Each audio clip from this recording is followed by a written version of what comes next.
So, Joe, the sky this week was red. That was bad.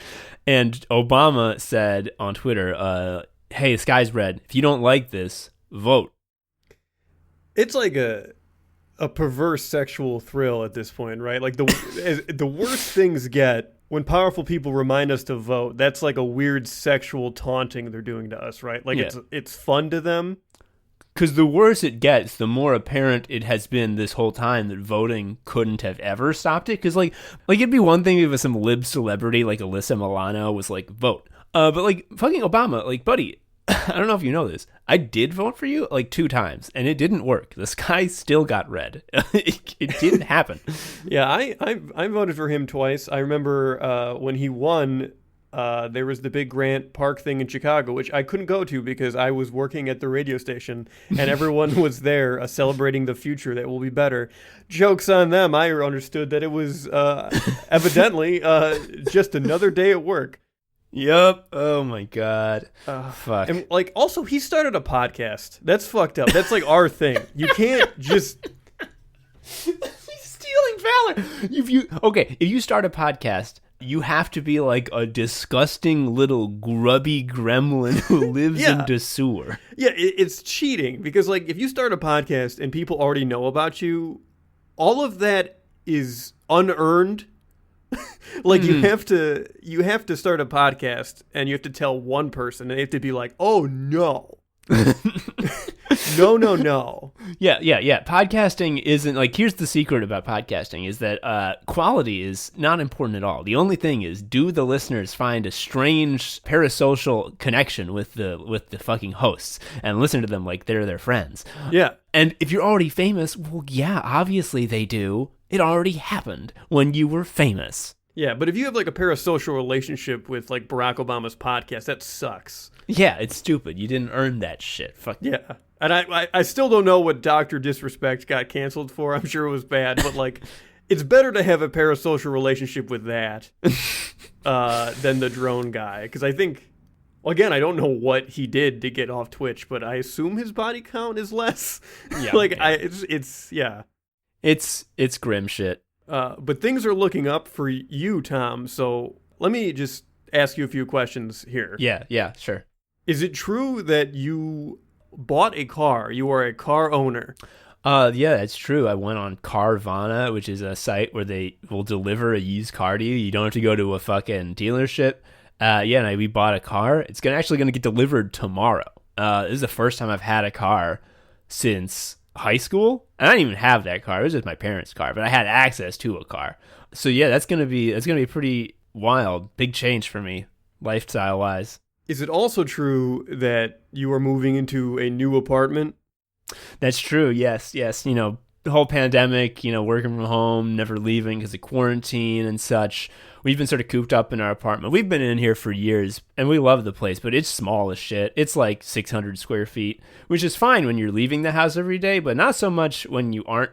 So we were just feeling real cramped and finally decided to pull the trigger, and we got a really nice place. It's much bigger, great neighborhood.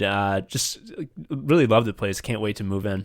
And both of these pretty large financial decisions came after we opened our Patreon. Is that true? That's correct, Joe.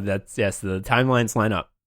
Okay, my final question is, do you know how many dollars $100 actually is? Because like how okay. I assume it's like Bezo money, and it's like all the money that ever was, and I'm rich. Okay, let's just do a little game. How much was Monster Train? Like $20, which is cool because like it's as fun as like 1/5 of a house. Yeah. Okay. I could see why this might slip you up. Yeah, it's like I remember reading about a tribe in college that like their language didn't have like a word for numbers over a certain size, so everything was just like 1, 2, or many. So you have many dollars. Yeah. Yes.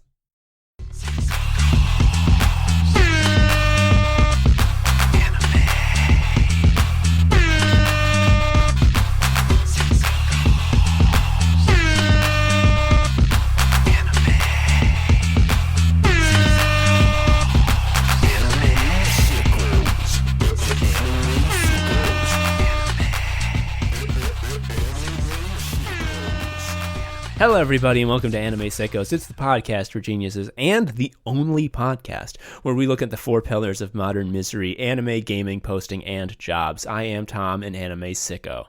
I am Joe, an anime sicko. It's the only podcast. I know we just said Obama has a podcast, but he's faking. He's faking it. We're actually the only ones like doing it correct. Yeah, he says he has a progressive legacy. That's fake. He says he has a podcast. That's fake. Sounds like a liar to me. Sounds like a serial liar. Our legacy is Simon & Schuster know about us.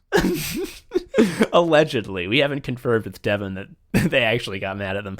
But here's the thing. Joe, is it true that you and I are both big fans of the animated television show, otherwise known as anime, The Venture Brothers? It's not really even fair to say, like, I'm a fan of it. Of all the current creative works, I guess comedy or otherwise, there's nothing I am more jealous of than the Venture Brothers. Like, I've watched this show now. It's been going on for 17 years. It started when we were in high school, I guess. Yeah, I remember I watched the second season finale live on Adult Swim when I was a sophomore in high school.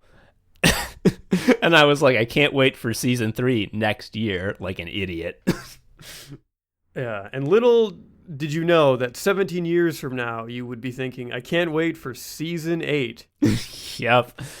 It's, Joe, as you say, I think fan is too small of a word. It really is like just a staggering work of genius that is without parallel in TV for sure, but almost in any sort of level of fucking pop culture. It's just so deeply, deeply good on so many levels.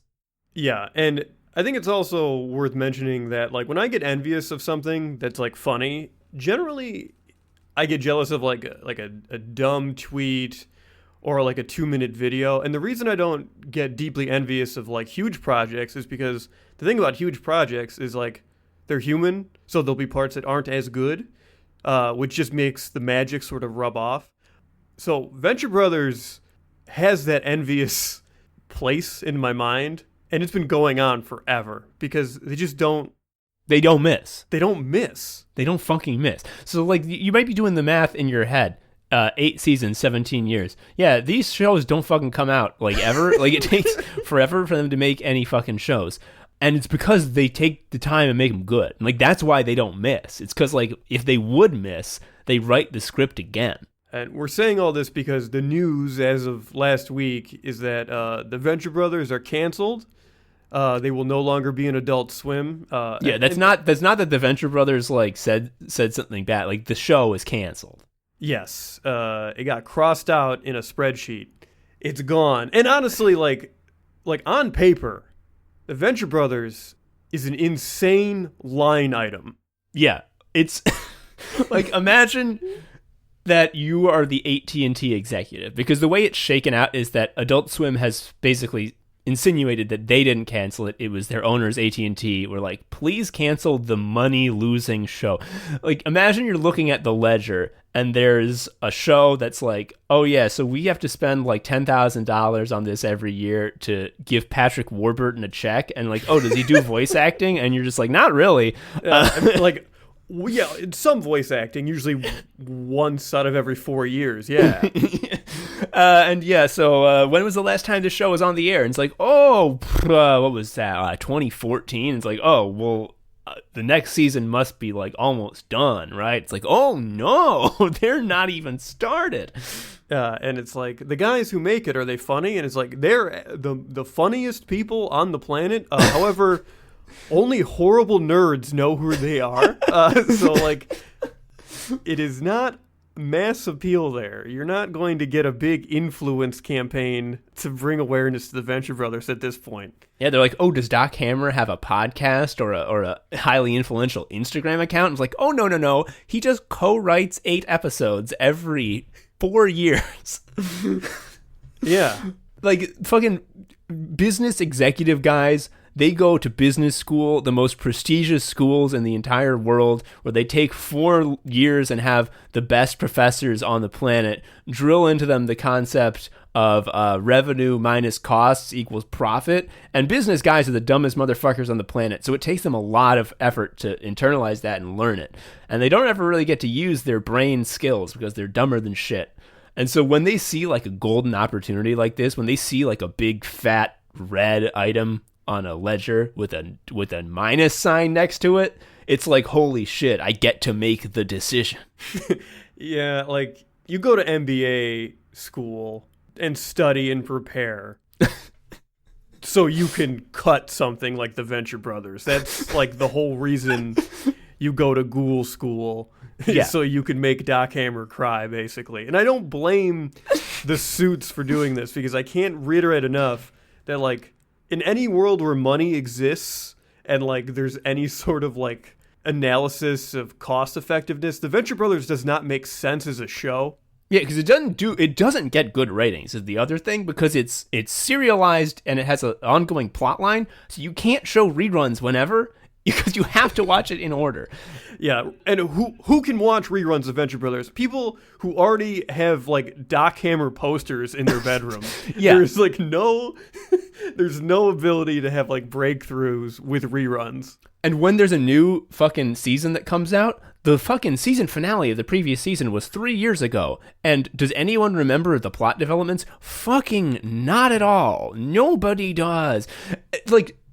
And Joe, as you say, like, you can't be too mad at these executives for doing this, because, again, like, imagine you are, like, in high school and you spend every waking moment you have of free time at the old gym at the top of the key, fucking draining free throws over and over. You shoot them over and over and over.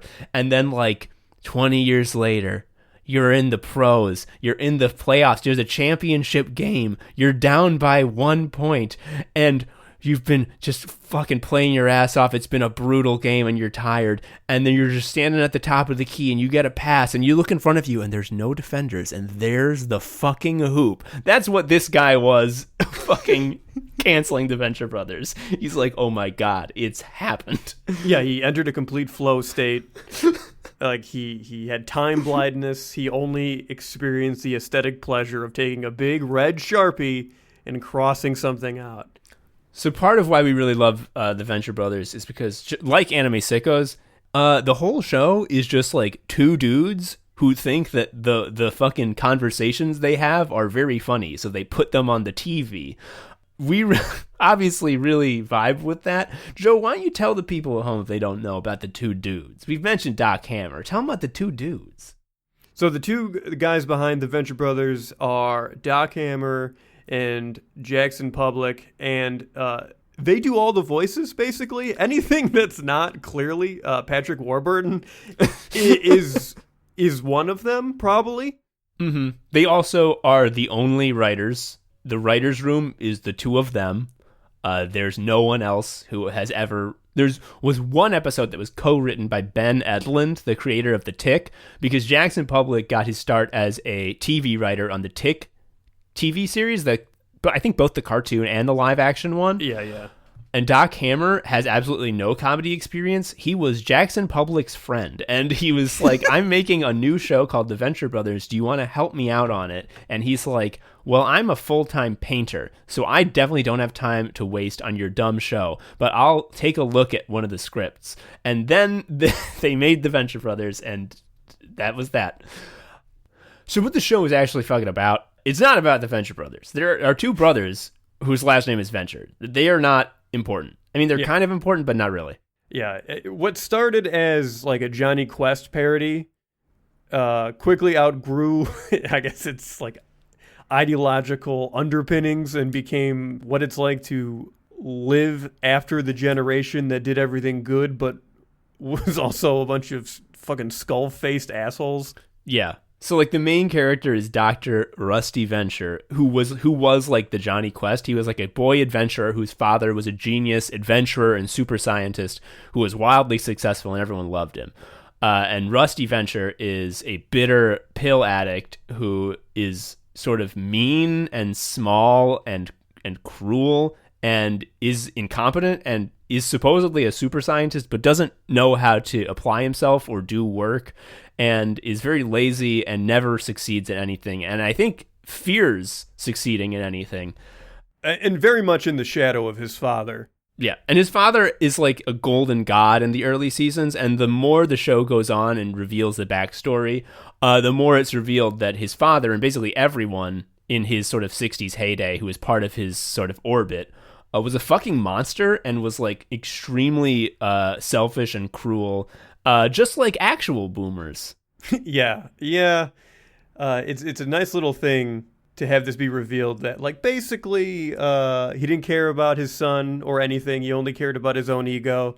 And that also that doesn't change anything. Like, you find out these horrible things about Rusty Venture's father, and it just makes the fact that he's a larger than life figure even more frustrating and funny. And like, this show has been going on for 17 fucking years, as we say, and a lot of shows that are that long get dated, and the Venture Brothers fucking doesn't, because, like, again, the key theme isn't like Family Guy cutaways to like references to shit. The theme is everyone around who you know, basically everyone in the entire world, is an idiot who doesn't know what they're doing, and they're living in the shadow of people who did know what they were doing. And that feels awful and so suffocating. But also, the people who did know what they were doing were fucking villains who are the reason you're like this. And that's just getting more relevant by the year. Yeah, it's very, I want to say timely, because timely, it's probably always been the case. But man, oh man, the sort of like feeling of decay, the forever rot, two themes that come up a lot on, again, this anime podcast. Yeah, it's definitely front and center with this show. It's very good.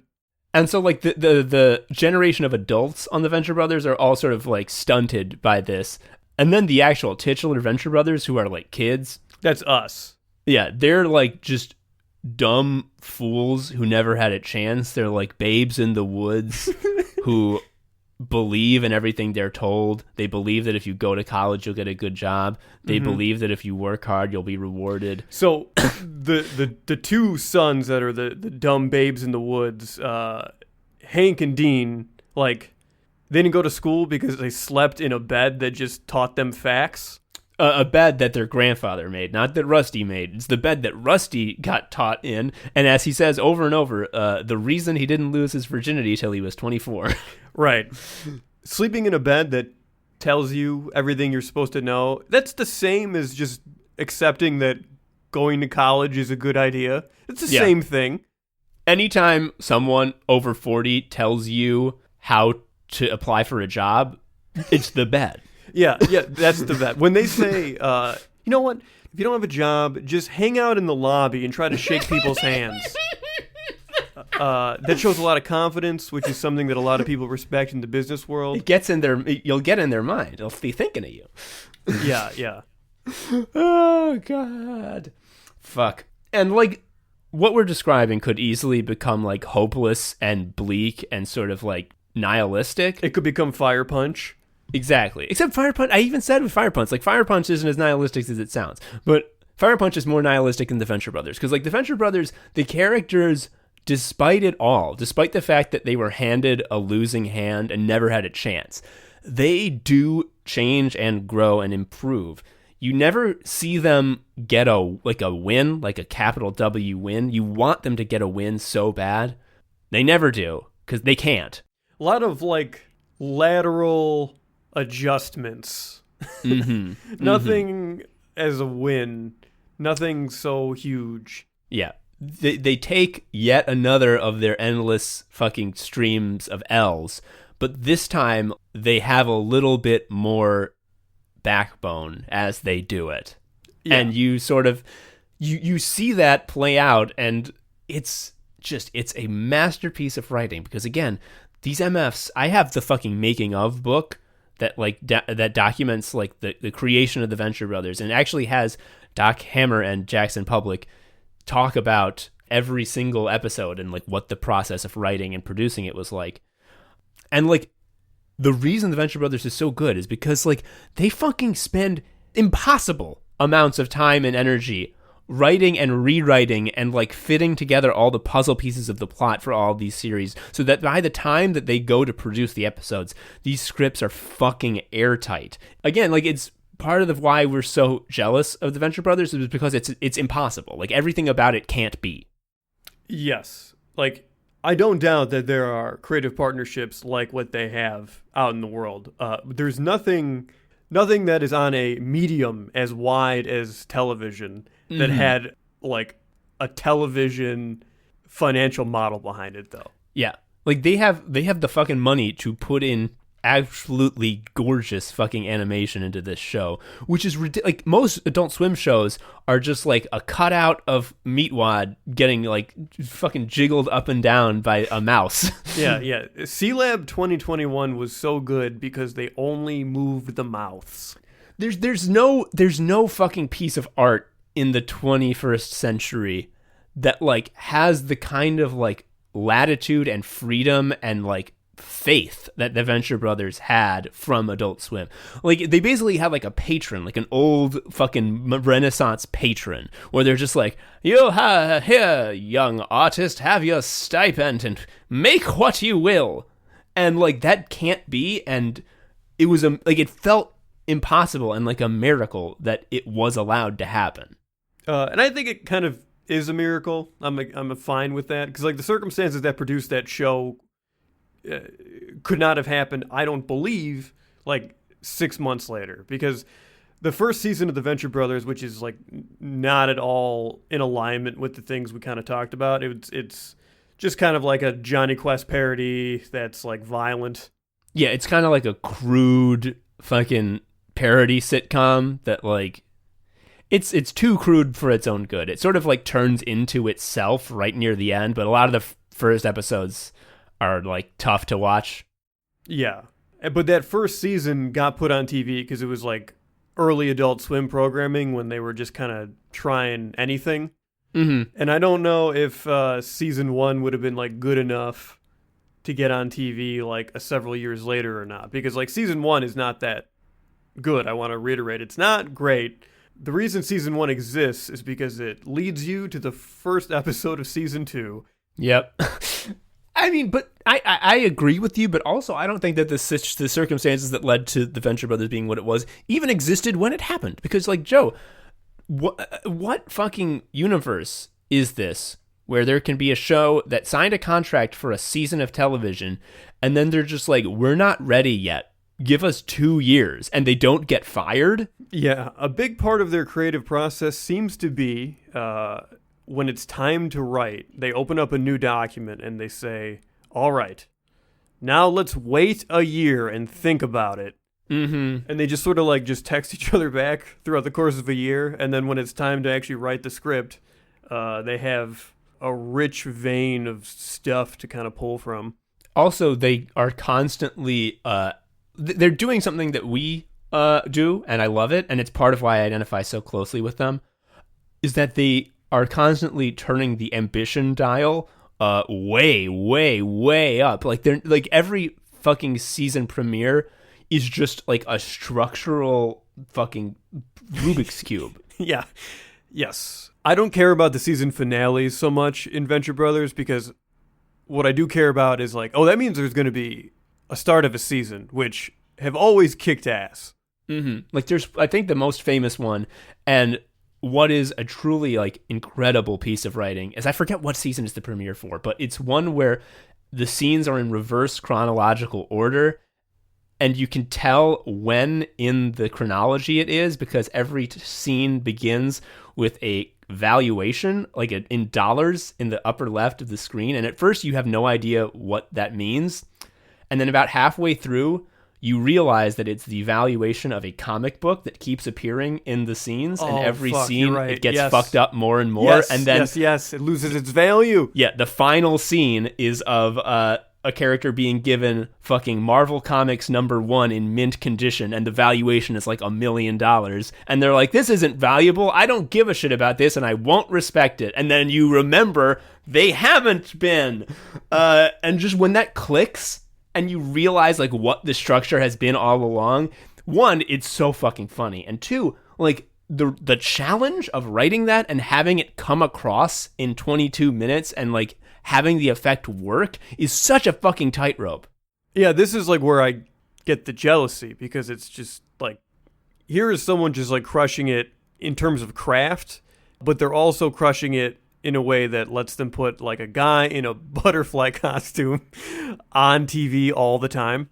Yeah, and it's like, it's a joke, but it's not a joke. It's very serious. It's like one of those things where it's like, Joe, I bet if we had the time, if we had a studio and a budget from Adult Swim, like we could come up with some shit that was that good, but no other duo of human beings on the planet has ever had the shit, like the situation that they had to be able to create that kind of shit. Like we couldn't do that because every day we got to log on to work and kill our brains with big poison. They didn't have to do that. Their work was doing this. I think if like a studio exec was like, here's money, Tom and Joe, also here's Patrick Warburton, use him as you please. You know, one of the most talented comedic voice actors in the world. Just let him voice one of your main characters. I don't want to tell you to do your job, but I think he should speak in a funny, low voice. I think if I got the chance to take a crack at an unnamed Patrick Warburton project, I think it would be pretty good. Yeah. But it's never going to... I'm too tired. I have too many mental illnesses right now because of living while trying to work and just stay sane. It's just too much. Yeah. And if we had like someone be like, hey, Tom and Joe, here's $50,000 and 3 years of time, write a really ambitious season premiere, we'd be like, guh, we sure will. Yeah. Also, in that scenario, you don't give us Patrick Warburton, and I just don't think you're setting us up for success. Yeah, no, honestly, throw in Patrick Warburton or we walk. Fuck. That being said, the other part of the show, which is not at all related to that, is that this show, The Venture Brothers, is just a vehicle for Doc Hammer and Jackson Public to have two guys say things that they've said to each other and laugh about it. Yep. It's like I said to Andrew Sherman on the last episode that like the secret of a good podcast is the hosts are sending DMs to each other and they're like, these DMs are so good that we should make them public, and then that's the show, and then that's what makes it good. Yeah. They did that, but for TV show. Yeah. Also, like a dystopian, actually it'd be a utopia, would have like a computer that could find people who think that and just kill them. Fuck. Yeah, like they just Jesus Christ. They just get drone striked. No, and this shit we're saying about the fucking them putting their conversations in the air, this is not us theorizing. They have said it publicly that they just take conversations they laugh at. They're like, we were so funny then, and put it verbatim on the TV. And as a result, there are so many fucking duos of like tertiary characters. Basically, whenever any new character shows up, there's someone standing next to them, and it's because of this. Yeah, because the problem is like if you have one guy, that means like Jackson Public might say something, but then Doc Hammer didn't say anything. So like that's no good. What's the point? That'd be like a fucking podcast with just me. Yuck. Yeah, and like I think my favorite example of like instinct to have two people is like I think in the second season they're like riding away from guys that are shooting at them and they're in a swamp, and the guy just he runs out of bullets. He like shoots all of them and they all miss, and he throws his gun, and the other guy's like, we have more bullets, you know, go get that. And it's just like they can't have a scene where one person is doing something. Yeah. So I got a list some of the best duos in the show. Obviously the primo duo is two henchmen of the Monarch, who is a butterfly-themed supervillain who menaces Dr. Venture. We're talking about henchmen number 21 and 24. Right. They're the best. They are the best characters in literature. I think so. Best fictional characters of all time. They're just like nerds and kind of like idiot losers who wear butterfly costumes exclusively. Yeah, one of them sounds like Ray Romano. That character died because the actual creative reason behind the death of that character is they said they got sick of doing the voice. Yeah, and it precipitated something that happens to a lot of these like tertiary gag duos who exist solely to voice conversations that they had, which is they suddenly become real characters with actual arcs and growth and backstory. Yeah. Like they're on the screen too long saying jokes that eventually they accidentally got a backstory. Yeah, like there was an episode where they kept like referencing the fact that they couldn't die because they're like main characters. Like we're like the only henchmen. Like we're like main characters. We can't die. And then one of them died. And then 21 became like an actual character with pathos and growth and an arc. And then they couldn't fucking just drop fun conversations they had into their mouths anymore. That's a big problem. What do you do then, Joe? You think of Pete White and Billy Quizboy. You have an albino scientist with a littler guy who... Yeah, he has hydrocephalus, which in real life makes you, like, die. But in the Venture Brothers, it just means his head is big and people think that he's, like, a huge kid. But they're, like, supposedly super scientists like Rusty Venture, but also like Rusty Venture, they're dumber than shit, and they just kind of hang around a mobile home they live together in. Yeah, there's like a weird codependency thing there for sure. Yeah, because like Billy wants to try and like he wants to believe in like being a boy adventure and like being a super scientist. And Pete is sort of a cynical fucking asshole, lazy motherfucker, but we love him. Yeah, he's good. And I will actually go on the record. I will agree that like every backstory for the Venture Brothers characters is like, oh, this is a sad angle. This is a sad thing. I actually think Billy's is probably the worst. Oh, yeah. It's fucking devastating. And it gets an entire episode, which is astonishing. Because, again, this is a duo of characters who exists so that Jackson Public can speak in a Boston accent and talk about Duran Duran. And is that what it is? Is that what Pete White is? Is that... Yeah. He's like a New England guy. And then Billy just has a lateral lisp. I think so. People are gonna have thoughts about this. I really... If I'm wrong, I'm wrong. Sorry. Yeah. But these are characters that exist so that they can talk about Duran Duran and fucking like Fear Factor on TV and have the conversations they had in real life beyond TV. And then there is an episode that is an entire fucking episode of Venture Brothers that is just a single flashback that just tells Pete White and Billy Quizboy's backstory, and it is like a weird, harrowing, fucking like noir spy story that like sets up like several. It's also the origin story of like several major villains who like aren't jokes, but like they are entwined with Pete and Billy, and you're watching it, and like part of the joke is like we're going all in on Pete and Billy this week, but at the same time it's like an honestly engrossing story. Yeah. We made goofs about two characters until we made Casablanca. Sorry, it happened.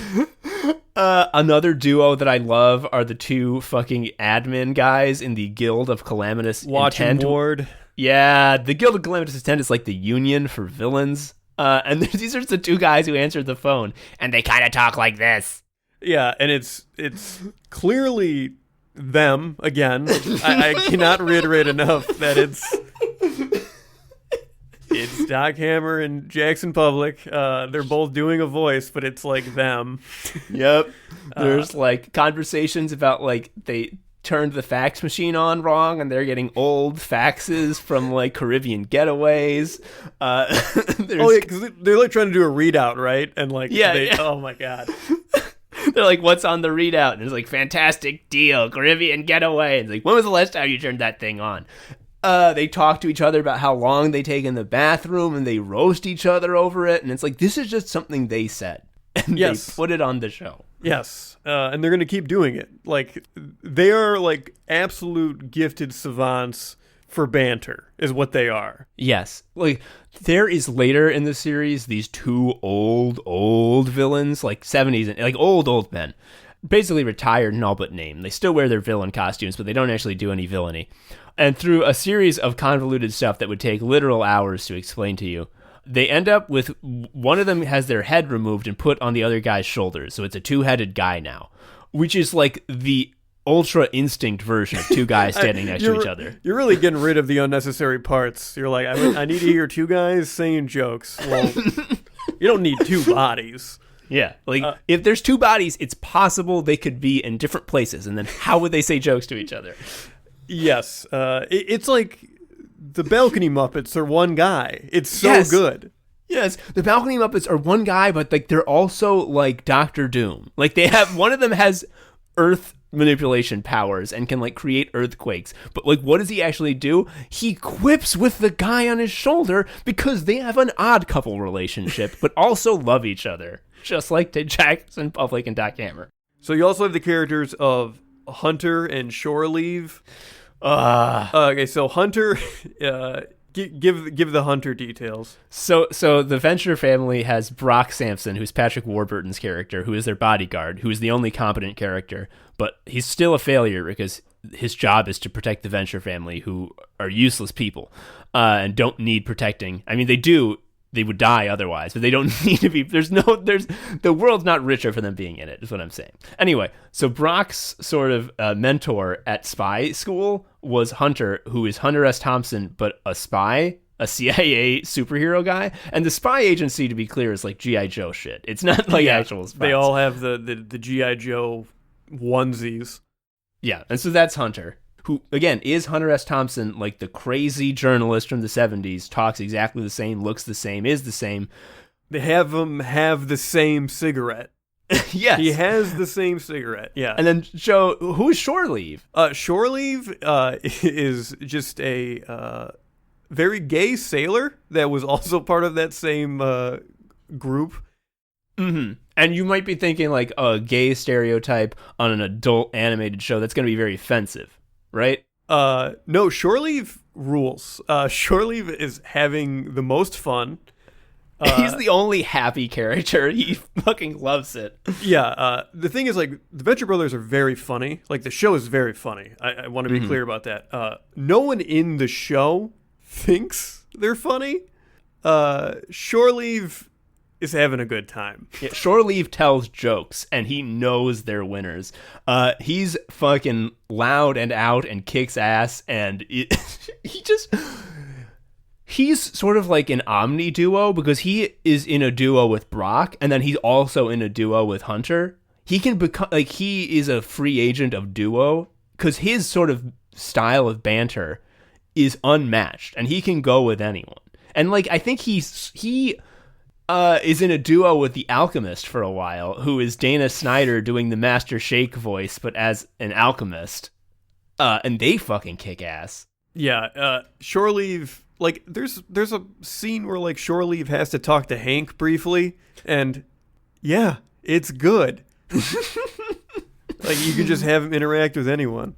Like, I think it's because, as you say, like, he's the only one having fun. Like, he's the only character, like, who can easily develop a friendship with another character without, like, their deep trauma getting in the way.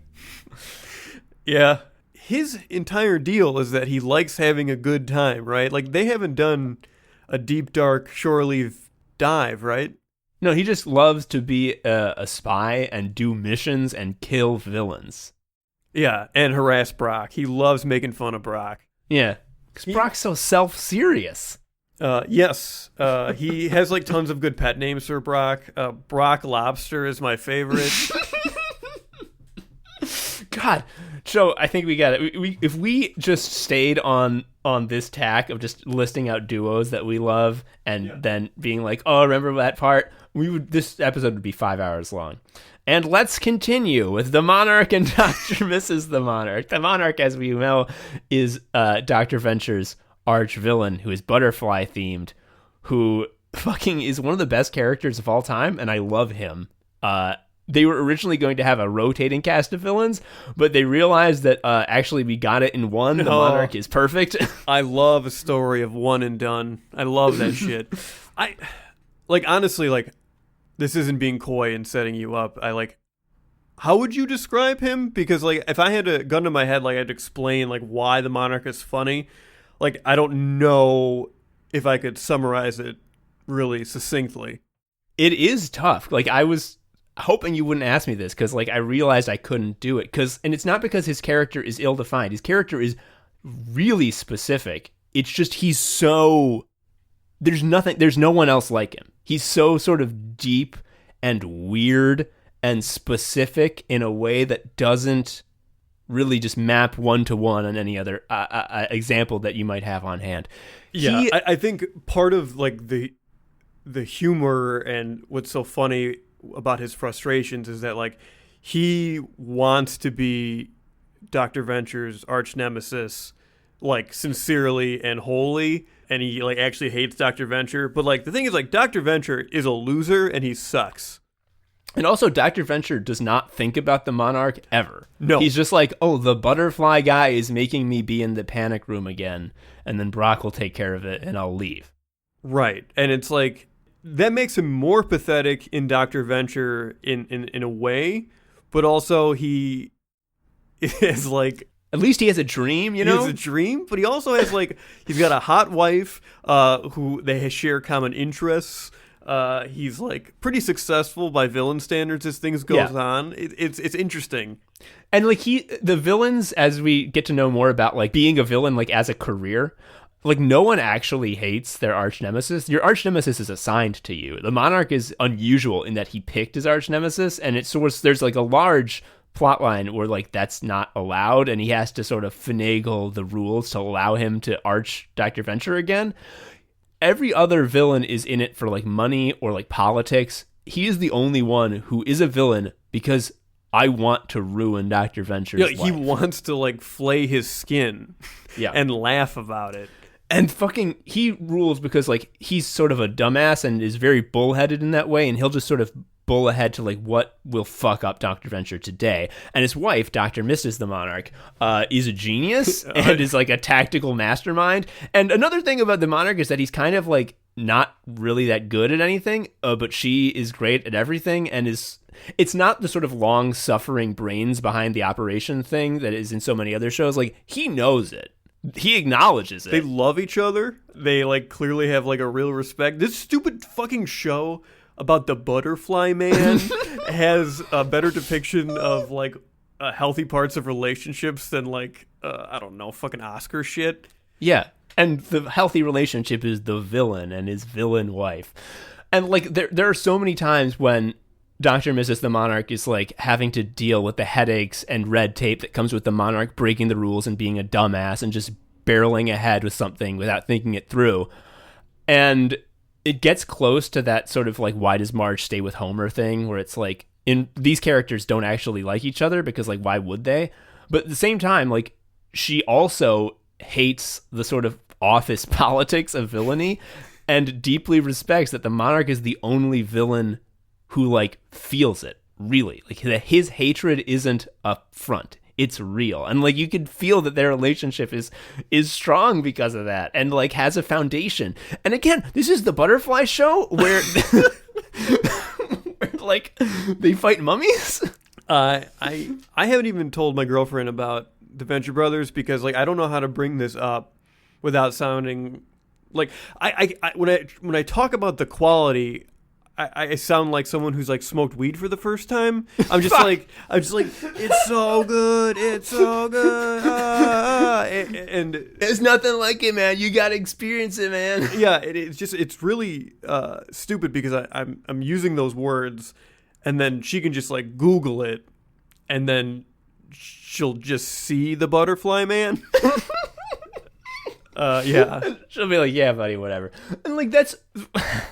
God, just it's part of what we've been saying, where it's like this show is a miracle, and everything about the world suggests that it can't exist, like, because it's not easily sum upable. The sum up version is it's a adult parody of Johnny Quest, which isn't true after like the first 8 episodes, and also sounds bad. Yeah. It sounds like a bad premise. The thing that went around for a while is like, actually it's a show about failure, but that's like just the thing nerds on the AV Club said to each other.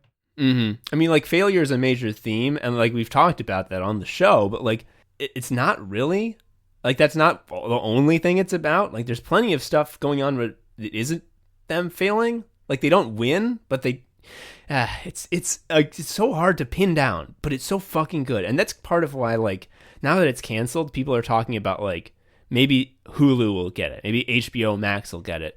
And part of something, and what I've come to sort of understand is that there doesn't really exist a platform anymore that would not reduce the Venture Brothers by having to be on it. Do you get what I mean? Are you saying that, like, any TV network that, like, exists using standard financial incentives is going to, like, basically corrupt the Venture Brothers by virtue of having it? Yes, but I don't mean that in, like, the easy to point at way where, like, they don't have as much time or money as they used to. I mean it in that every single content platform is at its soul evil and craven and heartless. Right. It's Quibi, which is, like, the thing where you see content as just, like, an investment instead of, like, shit you might want to watch. Yeah. All these places are going to consider the Venture Brothers as a prestige loss leader that is going to get people to sign up. And it just feels disgusting that something so good and pure as the Venture Brothers, in order to exist, needs to partner with these fucking leeches. And, like, I know that's true of literally every piece of TV, but it just hits harder with the Venture Brothers. It is kind of funny that this amazing show got better and better animated, so, like, it can only get more expensive. Like, it will only become more cumbersome to continue. It's harder and harder to finish it independently now because of the use of budget in the past has made us expect a certain level of quality. The show looks good. I also love that in, like, season 6, they changed the setting, like, completely, so that literally all the background assets they had and had been using for years were irrelevant. Completely new. It was just, are you talking about when it was all New York? Yeah, they moved to New York. Yeah. That also has, like, one of my preferred Spider-Man parody things, which is, like, there's a Spider-Man, but, like he does shoot web out of his ass. Like, that's where it comes out. Well, it's not his actual ass. He has a cloaca above his ass, which is disgusting. Yeah, which is, in fact, worse than the first thing I said. And the act of him swinging is... It's funny. It's good. He got his ass out, folks. Yeah. He got his ass out. And, like, the thing that makes that good, because it sounds crude and rude and lowbrow. One, it is, and that's good. And two, the thing that makes that good is that he's on screen for so little time. He's, like, not an important character. Like, you see a gag character, you're like, haha. And then, like, if the gag is that crude and over the top, they just sort of leave him in the background. That's not one of the ones they give a backstory to. And the other thing that makes it good is he's one of the few voices that isn't them. It's fucking Nathan Fillion. And it's incredible that they got him for that. Yeah. Because he does actually sing briefly, because I think in that season, like, Dean is living in a small apartment in Harlem so he can go to a pointless internship. And then for whatever reason, Rusty ends up living with him, and he was really into writing his musical that he decided he wanted to do. And then, like, yeah, the point of it was that, like, Rusty and his incessant singing is making life miserable for Dean. And, like, the one friend that Dean made, Spider-Man, is like, what's that enchanting music? And then he makes it, he sings it, and it's louder now. It's so good. He loves it. He's having a good time. Fuck. So, again, we could go on and on. I think we got to wrap it up. One thing that I do want to mention just briefly about the Venture Brothers before we end this segment, rest in peace, Venture Brothers, is that in the beginning, the early seasons, and even past the first season, which was kind of like crude and rude and not the show, it hadn't found its identity yet. A lot of the time, they'll do gay panic and transphobic jokes, and that's just because in fucking 2003, that was an acceptable target.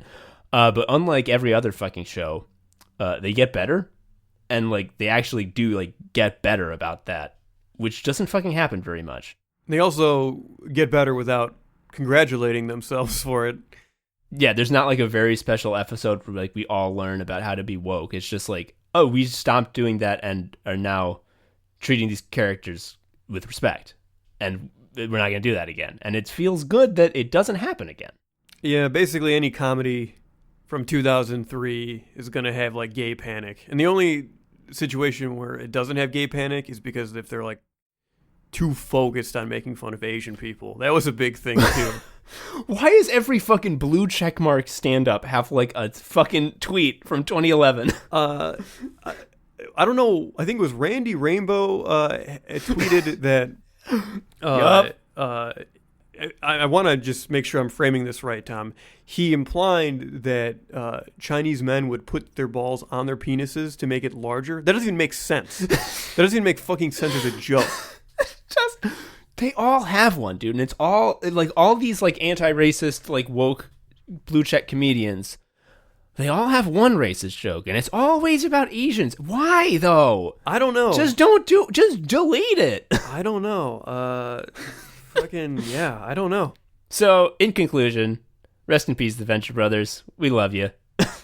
See ya. No, that's not the end of the episode. We're gonna do a Cog Talk. I was saying goodbye to the Venture Brothers. Oh, okay.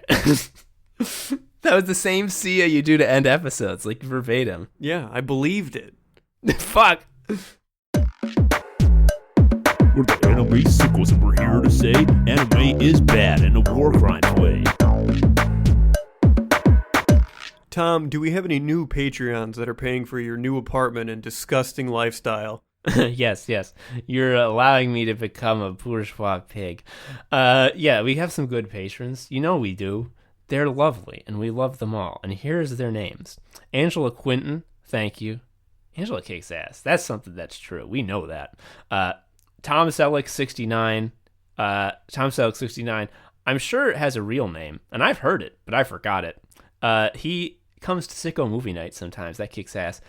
Erica also, a great person. Another one, M, the letter M, a famous letter that we can't get enough of. Paul Starr, the Gesto Mode goer who writes fucking manga translations. We love that. Luther Paramore, thank you. Daniel Miller, $5 a month. I can't believe it. Thank you. We got Patrick Bodell.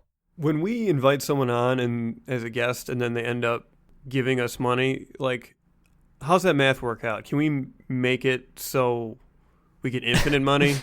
I think we're halfway there, Joe, because we also got $5 a month from Gesto Riley Hopkins. So like we're basically like making a perpetual money loop here.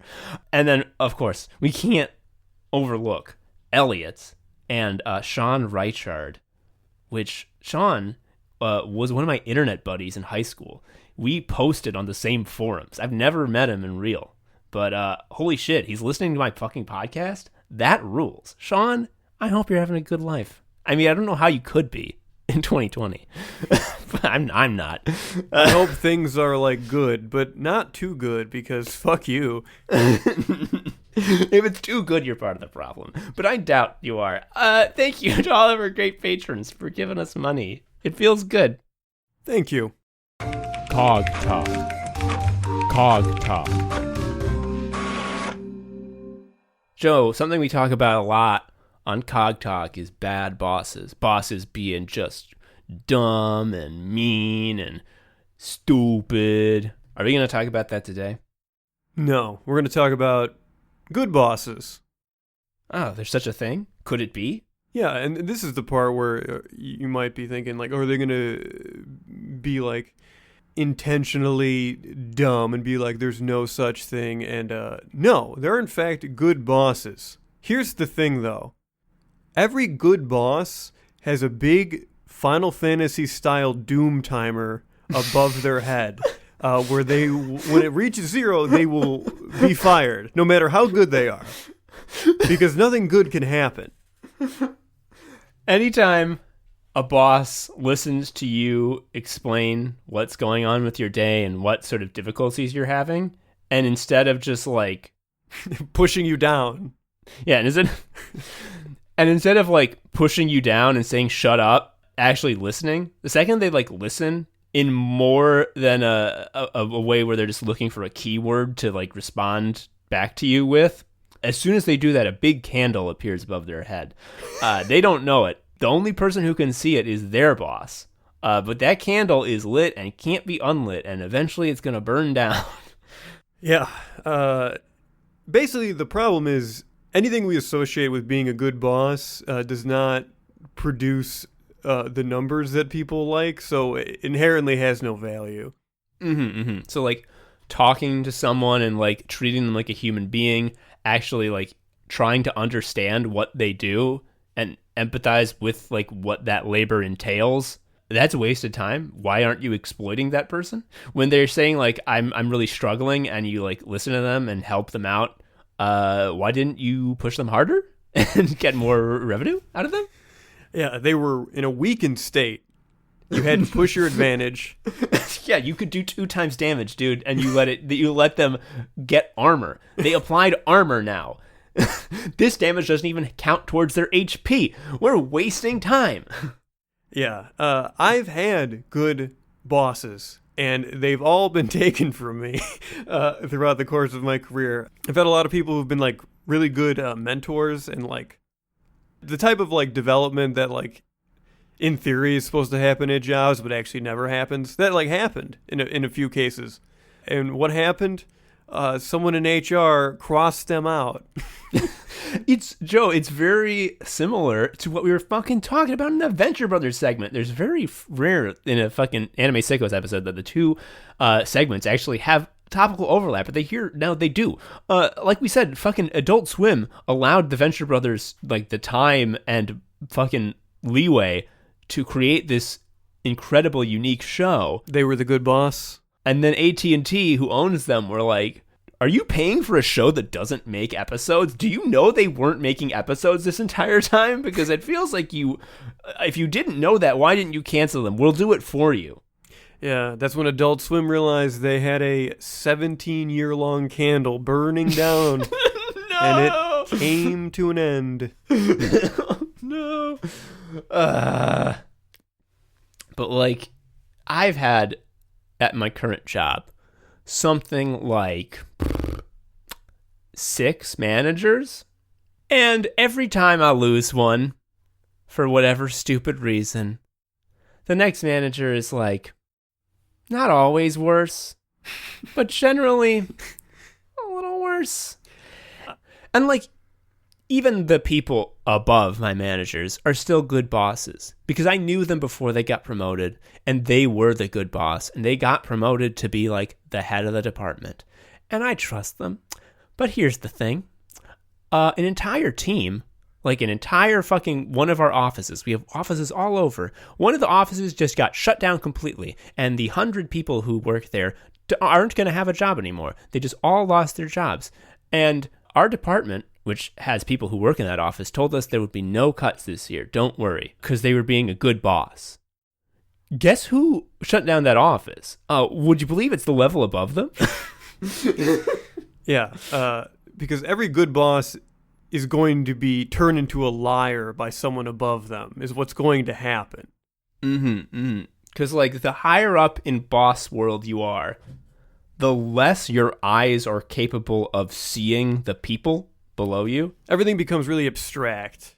And the more absolute law your word is. Yeah, you just see power levels and like Kai signatures, but you can't see a face.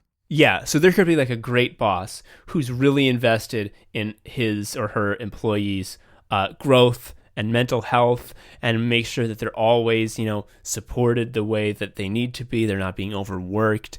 They can do that with complete honesty, absolutely no ulterior motives. But there's like Dr. Doom who lives in a castle above them who can shoot us with a rocket at any time. And there's nothing that this MF can do to prevent rocket damage.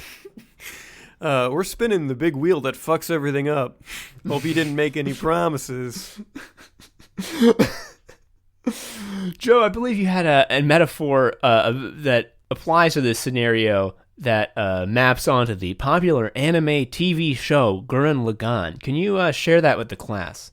So your boss is like season 1 of Gurren Lagann, and your boss's boss is season 2, because your boss's boss isn't actually just a big robot. Your like boss's boss is sort of a malevolent force of atrophy that exists in the universe that is trying to crush friendship. Like in season 1, they're like, we gotta save this patch of land from that guy, and they could like point to that guy, and he is like a guy. He like had legs and such. Yeah. Season 2, yeah, there is just an unknowable chaos force in the universe that's causing entropy, and then that's what they have to fight. It doesn't have legs, to be clear. They can't point to it. Yeah, honestly, the final battle is like good vibes v bad vibes. Turn out good vibes to win.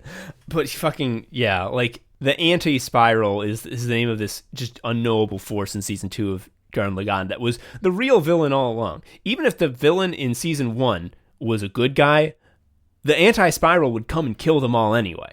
Honestly, it sounds like private equity is like the anti-spiral, because every time I learn a new fact about the world, it's usually about how like some private equity company I didn't know about has destroyed something I kind of liked and replaced it with a much worse version.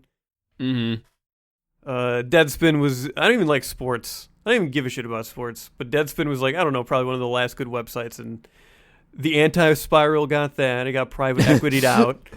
Yeah, and all the bosses there, all the editors were like, oh, I really want to nurture these hilarious new writers. They don't need to do just sports stories. They can write whatever, because this is like a culture site. Sports are part of culture. It's not separate. They're all connected. And they're right. They're right. I agree. They're right. But guess what?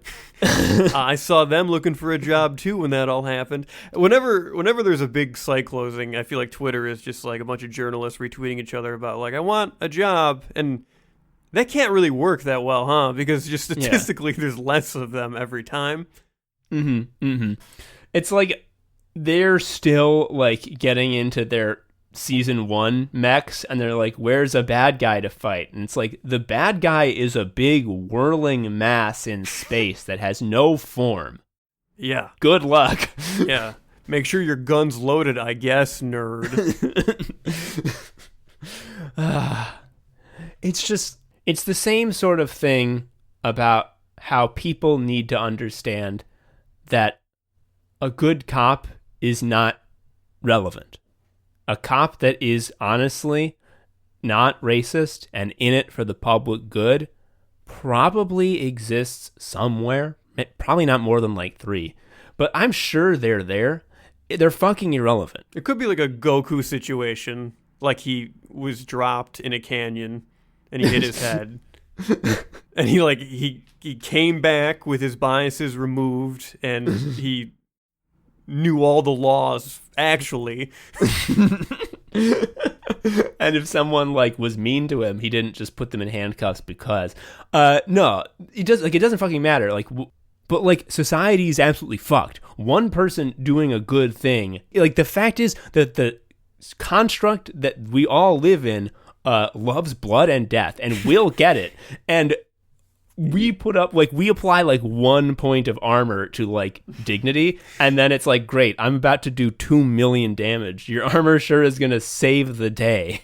It's the Simpsons joke again. Don't make me tap the sign, but the sign is, the machine will get blood. Yes. and everyone's like, this is gonna work out. And I'm like, oh no. And it's like, don't worry, I don't want to put any of your blood in the machine. It's like, oh my god, my blood's going to stay inside. And then the machine is like, did you tell that guy his blood was going to stay inside? That's not fucking true. Yeah, that's, you're going to feel like a real asshole when you break the news. I had a good boss's boss that got me hired at a job, who was absolutely incredible, nurturing, and then they just like let everyone at her level go in one go. Like, no, like, certain people stayed. It was like, if you had this title, you're gone. And this was someone who brought me into the company and was like, work is obviously very political. It shouldn't be, but like, you kind of are always wondering, like, all right, who in the department or in my immediate hierarchy like has my back, right? You kind of like have that thought. Yeah. In like one swoop, I went from like, I'm in good shape to like, I'm alone in the woods. I have no one. That's fucking awful, dude. One thing that it's dawning on me, even as I'm saying this, and it's horrible, is that like, even if, imagine, Joe, if you will, the perfect scenario. You're got a job and your boss Kills you, right? You're just done. No, they don't kill you. They're a good boss. They help you out, and the work's fine. And their boss, well, they're good too. They care about your boss, and they also care about you somehow. Like, they see you. And then, like, the owner, they're in it for the love of the game. They're not trying to extract profit. They actually founded this company with, like, a real vision, and they want to do that. The money is just what lets them keep doing the thing they care about. In that scenario, you're like, well, there's no bad boss there. Well, motherfucker, one of two things is going to happen. Either that company's going to go out of business, or two, it's going to become so profitable that it will be bought by the anti-spiral. Yes. Well, when you were listing how good the place was, I was like, yeah, because it's built on a volcano. Like, what's wrong? It's fucked up in some way, right? Yep. I mean, like, the volcano is Earth, dude. We're fucked. Have you seen outside lately? It's orange in half the country, which, that's neat. Everything you're saying about, like, how a good boss does not mean that the person above them is a good boss is obviously correct. And, like, I'm trying to think, like, what would the perfect system look like? Like, not like, without capitalism. Just, like, let's just say, like, you have an office that, like, doesn't hurt. What does that look like? And I think it's, like, your boss is the good boss that you imagine. Yeah. And then your boss's boss, in the ideal situation, is just a slightly bigger version of your boss, and they're the same person. If there's a palette swap, they have red hair. Yeah, like the size just lets the hierarchy be established. Like if it came to a physical altercation, the order could be maintained without like getting too many people involved. That's why the second person's bigger. Mm-hmm. I thought you were gonna say that your boss's boss would be Goku. that would be fine because he wouldn't be there a lot. He'd be mostly dead. So you wouldn't have some suit who doesn't even know what it's like to do the day-to-day tell you these stupid new projects that don't make sense because they're dead. They're dead and they're in hell. And when they come back, they're not going to go to the office. They're going to fight Majin Buu. You know, like the office culture of hell is sort of an understated aspect of Dragon Ball that I really enjoy. That like Toriyama draws like all the Oni and the demons of hell as like office guys. Yep. They all have like the nerdy shirts with the pocket protectors and shit, and they got the salaryman glasses. Yeah, they're all wearing short sleeve, button-up shirts, which is the nerdiest. Yeah, which as Dragon Ball goes on, and like more and more layers of universe are revealed, because like in DBZ you're like King Kai, wow, and then you find out like King Kai is like an assistant manager basically for like a Chili's, and then you meet like the president. Yeah, so. Now there's like a baby divine power that like everything serves at the behest of the child's amusement. Now that we're established that level of like abstraction, that makes all the work the office guys do seem even worse. The longer the show goes on and the stronger Goku gets, like the more pointless the cogs are in hell. God, it's true. And even though they might have a good boss, and they never have the anti-spiral kill them, the anti-spiral just, what it's doing to them, what it's doing to undo the work of the good boss, King Yama or whatever, is... Yeah, I don't even know where he's just like a guy at this point. Yeah, it just makes it all fucking useless. All they're doing is they think they're doing crucial afterlife business. They're just sending fucking spreadsheets that never get opened. Yeah, they also don't punish people because like they always cut to hell like during fights, and a lot of times it's just like the Ginyu Force hanging out. Yeah, hell is non-punitive. It's just like a community center. Yeah. Yeah. It's neutral. Folks, thanks for listening to Anime Sickos this week. Yeah. This is a good one. It's the show for smart people. Yeah. I've been Tom, an Anime Sicko. I've been Joe, an Anime Sicko. We'll see you next time. Goodbye. See ya. thank you for listening to Anime Sickos. I've been Tom, a sicko. You can follow me on Twitter at TomHarrison19. Joe is also a sicko. You can follow him on Twitter at Sharia Uncle. You can follow Anime Sickos on Twitter at Anime Sickos, or email us at animesickos@gmail.com. Please leave us a review or something. I don't know. Tell a friend. Anyway, until next time, bye.